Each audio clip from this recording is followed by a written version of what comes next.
Анестезиолошки техничар вработен во Карил, осомничен за убиството на 76-годишниот Клима Митрески, чие безживотно тело беше пронајдено во неговиот дом во Охрид. Неофицијално станува збор за 53-годишниот Жарко Гроздановски од тетовското село Брвеница, кој како што велат од обвинителството, со Митрески склучил договор за доживотна издржка. Истрагата покажала дека осомничениот го извршил убиството за да го спречи Митрески да го раскине договорот кој го склучиле на нотар во февруари 2025 година. По вербална расправија околу одлуката на оштетениот да го раскине договорот, осомничениот од задгрб физички го нападнал, го совладал на подот и го удрил со бокс неколку пати во главата. За цело време го држал оштетениот со едната рака преку устата и носот, со што му го спречил дишењето и кај него предизвикал смрт.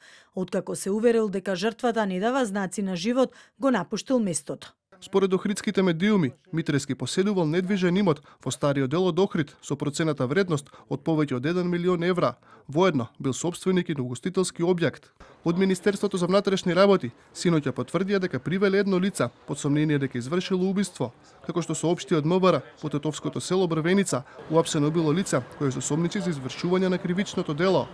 Осомничениот се поврзува и со настан во 2019 година, кога во својство на лидер на организацијата Христијанско братство му се заканувал на тогашниот премиер Зоран Заев и на останатите членови на владата. Од МВР тогаш соопштија дека во Тетово уапсен жител на селото Брвеница, кој на социјалните мрежи објавило видео со заканувачка содржина. Дел од членовите на организацијата Христијанско братство, меѓу кои Гроздановски, учествуваа и на протестите кои кулминираа со упадот во собранието.